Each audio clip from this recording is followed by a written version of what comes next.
a bit of meditation, puts your head in the right headspace to sort of start the day. But then also I found that the more times I'm doing that, I'm learning more about, oh, actually that knot was really good. I could use that in that piece. It becomes part of future work.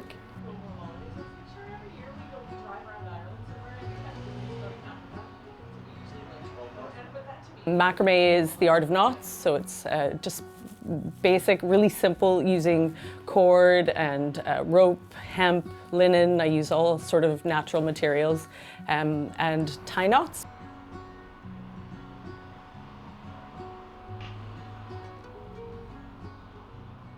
But it's an art form, that's the thing. So you either love it or hate it, and it's not for everyone, but personally I think, it just brings this really lovely texture into your home or into your space, and even just the way, like three-dimensionally, you can add layers to a room, by hanging sort of plant hangers or adding some sort of texture that way. So I really love it as an art form.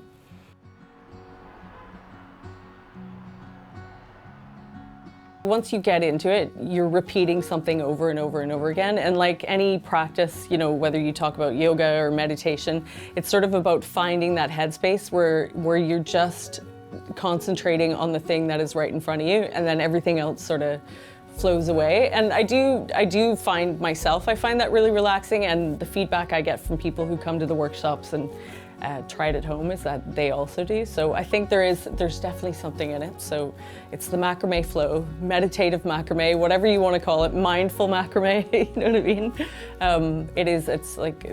It's true, it's real.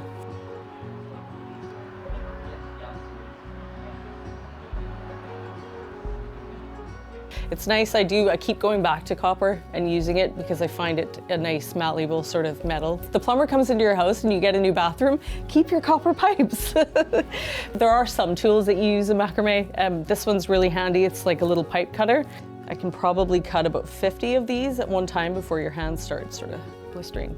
Turn and tighten, and then it just pops off really easy. So I can sort of get those to be as thin or as wide as I need them to be. And that's why I like doing it this way, because you've more control over what you can do.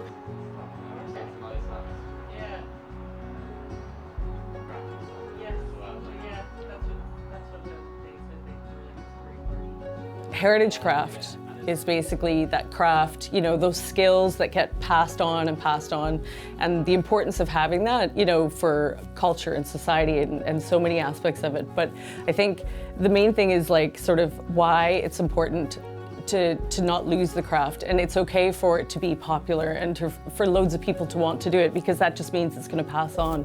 The danger is that sometimes these things get forgotten, and then you have these endangered crafts which disappear off the face of the earth, and it's like telling a history, it's like history, it's story, it's about where you're from and the people that do these things and why it's important to sort of have that. And for me, that's huge. Like it's kind of why I do it and why I want to get better and better and better at it. So it's sort of about teaching people that it's not just a fad, it's something, it's been around for ages and it's not going away. These ones here are sort of a few different ones I've done with some collected like sort of vintage beads that I found and some shells from a local beach, but it's not something I sort of plan to do loads of. I sort of go off on a whim and want to make something, and then it ends up.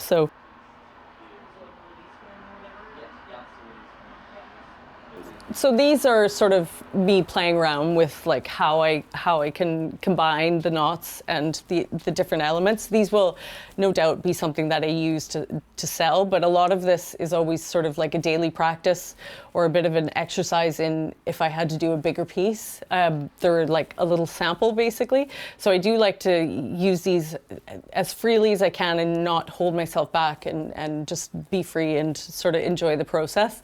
But I'm always thinking about how I could do that on a larger scale, like how I would connect a whole row or how many layers of those I could do, and then, the engineering behind that. The artist community here is like, there's a real importance of people, craftspeople who are like, carrying on skills and have skills on a smaller scale, not like big production sort of, mass produced rope works and linen works like it used to be, but an appreciation of handmade and craftsmanship, like having the skills and passing on skills and quality. You know, I think that's the thing. It's like we're moving away from a world where everyone wants to have this fast fashion. Like, yes, it's affordable sometimes, but it's not necessarily what people want. And I think that's a good thing. I think the shift is, you know, appreciating that people are artists and that they put passion and care and, you know, all the research and all the experience into what they do. So that's sort of what's important to me with what I do.